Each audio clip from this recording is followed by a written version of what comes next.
నెల్లూరు జిల్లా వరికుంటపాడు మండలం తోటల చెరువుపల్లికి చెందిన ఆర్మీ జవాన్ పగడాల రవి 38 సెలవుపై ఇంటికి వస్తూ నెల క్రితం ఒరిస్సాలోని భద్రక్ స్టేషన్లో దిగాక అదృశ్యమయ్యారు. భార్యతో ఫోన్లో మాట్లాడిన తర్వాత ఆయన ఫోన్ స్విచ్ ఆఫ్ అవడంతో పోలీసులు కేసు నమోదు చేసి సీసీటీవీల ఆధారంగా దర్యాప్తు చేస్తున్నారు. నెల రోజులు గడిచినా రవి ఆచూకీ లభించకపోవడంతో కుటుంబ సభ్యులు, గ్రామస్తులు ఆందోళన చెందుతూ అధికారులను వేడుకుంటున్నారు. పేరు పగడాల వరలక్ష్మి. మేము తోటల చెరువుపల్లి గ్రామం వరికుంటపాడు మండలం నెల్లూరు డిస్ట్రిక్ట్ నుంచి మాట్లాడుతున్నాం సార్. మా భర్త పద్యం కూడా మాతో మాట్లాడాను సార్. తర్వాత 3 రోజులు ఫోన్ రింగ్ అవుతున్నా తన ఇంటికి రాలేదు. ఎందువల్ల అనేసి మేము పోలీసు వాళ్ళ దగ్గరికి వెళ్ళడం జరిగింది సార్. వాళ్ళు మాకు ఫోన్ లొకేషన్ వచ్చి ఒరిస్సా బార్డర్లోని భద్రక్ అనే స్టేషన్లో చూపించింది సార్. లొకేషన్ దగ్గరికి మా కుటుంబ సభ్యులందరూ వెళ్ళారు సార్. అక్కడ చిన్న అయితే దొరికే కానీ సార్ ఈ లొకేషన్ చూపించిన దగ్గర అయితే మాత్రం ఎటువంటిది మాకు దొరకలేదు సార్.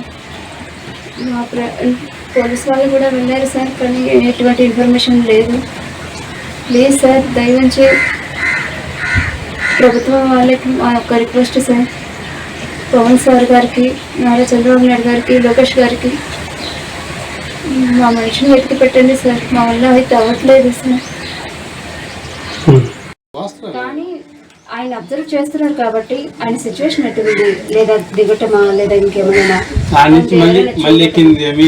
అలాంటివి మాకు కొంచెమైనా ఇన్ఫర్మేషన్ ఇస్తే మేము దాన్ని బట్టి చిన్న మేము మీ డౌట్ క్లియర్ చేస్తున్నాను.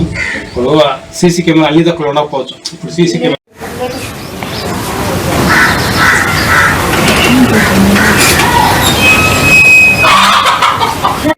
రమణయ్య, మా రవి మా అన్న కొడుకే. ప్లస్ వచ్చేసి చిన్న పిల్లలు అమ్మాయికి గవర్నమెంట్ తరఫున ఏదైనా సాయం చేయండి పోలీసు వాళ్ళు. మేము తిరిగి వచ్చినాము, మాకు ఏమీ స్పందన లేదు. ప్లస్ అంత లెక్క తిరిగి వచ్చినాము, అంత బాగానే ఉంది ఇది అన్నారు. మరి అబ్బాయి మిస్ అయిండు, ఏ రకంగా అయింది. ఖరగ్పూర్లో మేము సీసీ ఫుటేజ్ చూసినాము, అక్కడ కనిపించిన తర్వాత సీసీ ఫుటేజీలు పనిచేయట్లేదు. కానీ గవర్నమెంట్ పోలీసులు మాకు స్పందించి మాకు సాయం చేయండి సార్.